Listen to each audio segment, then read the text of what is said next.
Le site de la vallée du Béda est en fait un bassin de rétention des eaux pluviales construit sur les cours d'eau Saussade et Béda et qui a vocation donc à retenir les crues, notamment l'été en période d'orage.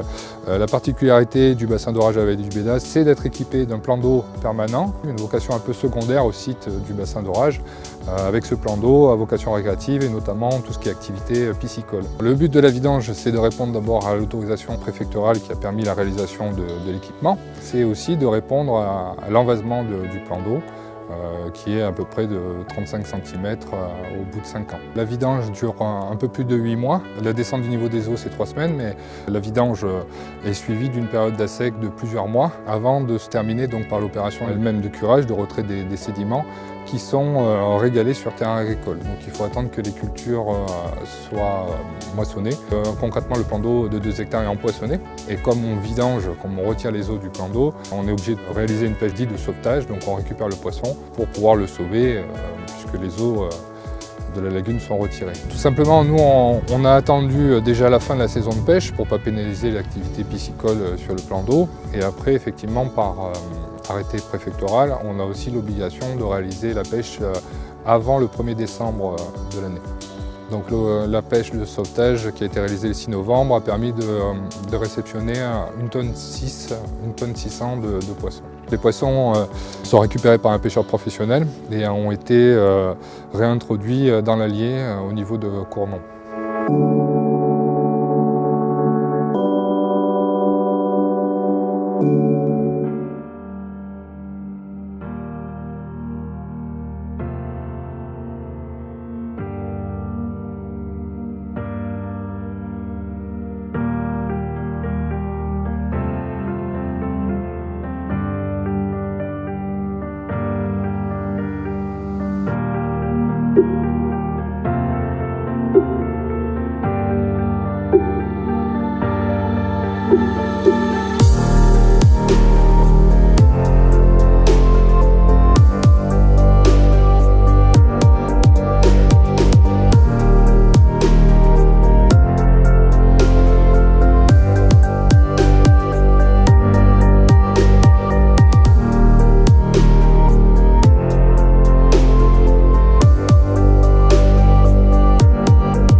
Je suis blanzatois de pure souche car je suis né à Blanza. J'ai même mes arrière-grands-parents qui vivaient déjà à Blanza. La famille Dumas est solidement ancrée à Blanza depuis pas mal d'années. Je suis né à Blanza, donc il y a un peu plus de 60 ans maintenant, plus de 61 ans même. Donc j'ai toujours habité à Blanza puisque mes parents habitaient à Blanza et mon père est né à Blanza. J'habite Blanza depuis 6 ans. On cherchait un terrain dans un coin tranquille, où, sans avoir beaucoup de mètres carrés, non pas à cultiver mais à entretenir, mais surtout pour être dans un coin tranquille et sympa. On a trouvé un terrain aux Mauvaises. Je suis née à Blanza, je suis née rue Saint-Vincent, dans la maison de mon grand-père. Et puis bien sûr, j'ai passé toute mon enfance à Blanza, j'ai fait toutes les classes de la maternelle à la primaire dans la cour de la mairie. Ça fait 5 ans que j'habite à Blanza. Mon mari et moi ne sommes ni blanzatois, ni auvergnats, ni de Michelin. Mais pour notre retraite, nous avons voulu venir vivre en Auvergne. Le hasard a voulu que nous ayons un énorme coup de foudre pour une maison de Blanza. Ça fait 3 ans que je suis arrivé sur Blanza. Je joue au rugby il y a 20 ans et ce petit village m'a toujours plu. Donc l'occasion d'acheter la maison où je suis au Mouez a fait qu'on est venu avec ma famille sur Blanza. Alors je suis arrivée à Blanza en 2012. J'ai choisi cette ville parce que c'est une petite ville où, avec un petit côté familial, où on a beaucoup de contacts avec les voisins, avec les habitants. Donc mon histoire vis-à-vis de la commune, c'est déjà je suis la 7e génération du côté de ma mère. Je suis donc effectivement très attaché au village de Blanza puisque j'ai jamais voulu en partir. C'est que pour nous, Blanza était vraiment bien situé parce que nos enfants viennent du nord et que c'est facile d'accès.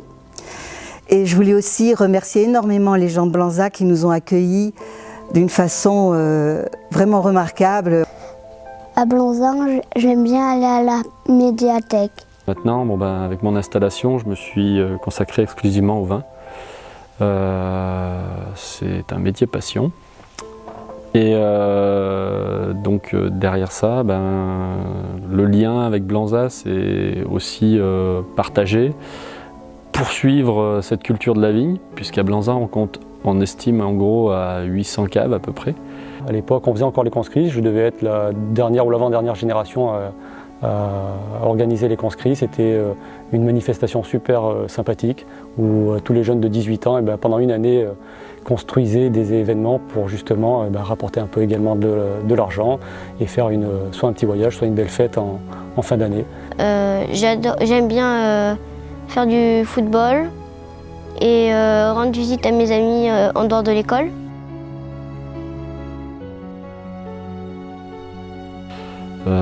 Je perpétue depuis une vingtaine d'années l'initiation aux plus petits, de la maternelle jusqu'au CM2, avec l'école de Blanza. Donc généralement c'est en période de vendange sur site, et puis après dans un deuxième temps la vinification à la cave. J'ai toujours été effectivement, comme je disais à un de mes fils, attention, c'est une malédiction d'Uma, parce que chez Dumas tout le monde s'est toujours impliqué un petit peu dans la vie de sa commune. L'engagement vis-à-vis de la commune est relativement important. J'aime bien aller à la médiathèque, jouer au foot avec les copains, sortir. J'ai pu aussi m'investir dans l'EHPAD pour rendre visite aux personnes et faire du tricot avec les résidents. Je suis éducateur des moins de 10 ans au rugby au Blanza Athletic Club. J'ai travaillé à la mairie, m'a permis donc avec la connaissance que j'avais de pouvoir renseigner le mieux possible les administrés.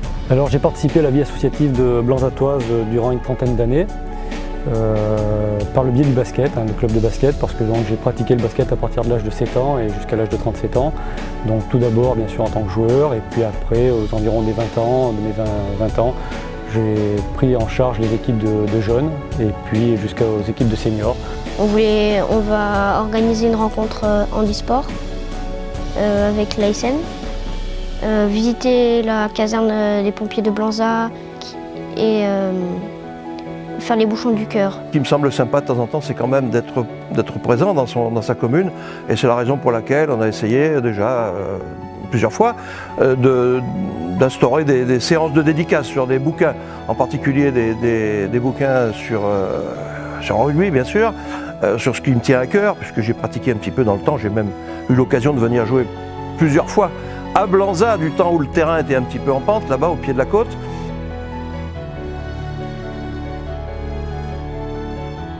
Mon regard sur la ville actuelle, il est sur plusieurs points. Le premier, c'est que une grosse peur dans les années 90 que Blanza devienne, jusque dans les années 2000, une cité dortoir.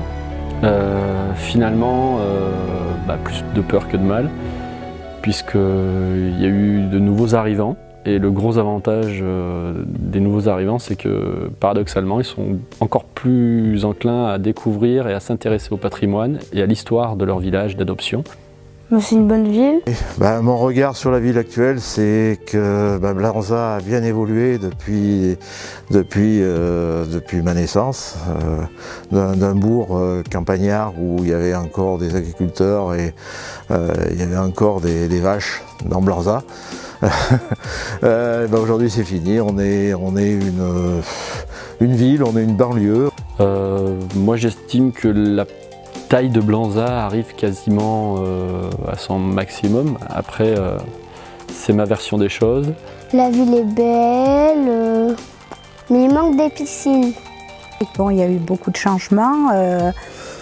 Moi, je dirais pas qu'elle ne me plaît pas, puisque c'est ma ville et que j'y suis bien. En plus, on a une proximité de Clermont-Ferrand et de Riom qui n'est pas négligeable. On a la campagne tout en étant proche de la ville. Donc aujourd'hui sur Blanza, j'ai le sentiment que ça a évolué, mais comme certainement dans beaucoup de villages en France, avec une perte d'intérêt dans le bourg, où on voit qu'il y a moins de commerce. Moi j'ai connu Blanza avec 3 bouchers, 3 boulangeries, 4 bars au moins. Dans Blanza, je trouve qu'il y a à la fois le centre qui est ancien, que j'ai eu beaucoup de plaisir à découvrir et dont j'aime bien parcourir les rues.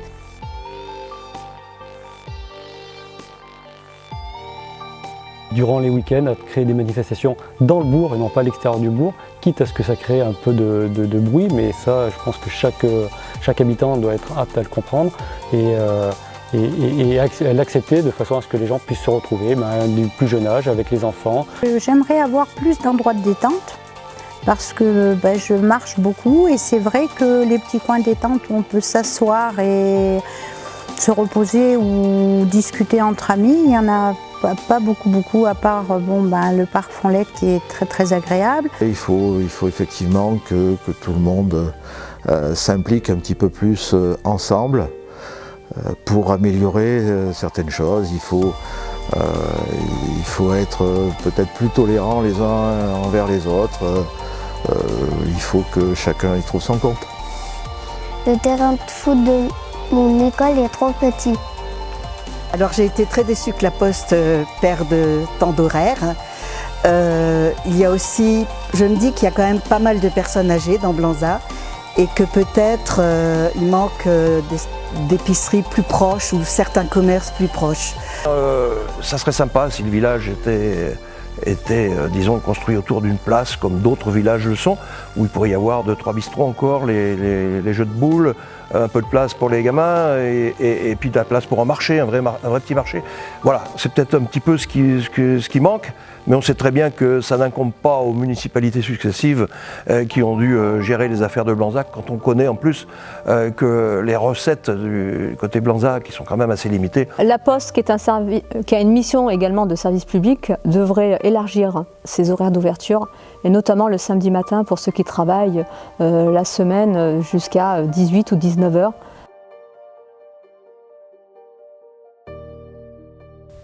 J'aime beaucoup aller vers sur le Chevalard et à la Bade, les 2 endroits où on va le plus, où c'est aussi commode d'aller avec les petits-enfants. Mon endroit préféré à Blanza est la médiathèque. Mon endroit préféré, parce que j'y passe, on ne va pas dire la moitié de mon temps, mais au moins un quart de ma vie, c'est le stade de rugby et le complexe sportif.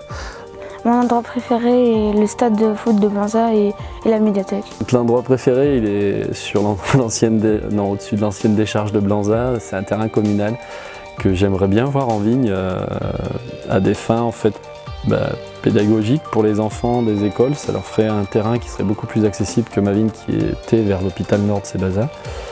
J'aime bien aller au stade. Nous allons régulièrement à la crèmerie fromagerie chez Michael et qui est très sympa et qui à chaque fois donne du fromage à mes enfants. C'est un régal. Alors mon endroit préféré, c'est la Bade. Parce que de la Bade, je domine tout, je vois ma maison, je vois le stade, je vois plein de choses et on voit le Chevalard. C'est un endroit que je trouve magnifique, très reposant et c'est pour ça que quand je peux, je vais m'asseoir sur le banc qui a besoin d'être réparé, mais bon, sur lequel j'aime bien m'asseoir pour tout voir la vallée. Il y a un endroit qui me parle tout particulièrement, ça s'appelle la Bade, parce que ça a été aussi le lieu de nombreuses fêtes à une époque. Quand on était plus jeune, de l'âge de 14 à 25 ans, on allait se retrouver dans un endroit où les plus vieux faisaient des feux. Donc nous, plus jeunes, quand on était plus jeunes, à 14 ans, on montait avec nos mobylettes et on allait les retrouver. Sur la commune, l'endroit préféré, c'est pas très loin de chez moi. J'ouvre la barrière, je sors, je suis sur le plateau de la Bade et je vais me balader. D'ailleurs, je suis pas le seul et je trouve d'ailleurs souvent des gens qui viennent de Clermont et même de l'autre côté de Clermont, de Cournon, qui viennent se balader ici. Franchement, je me sens très très bien dans Blanza.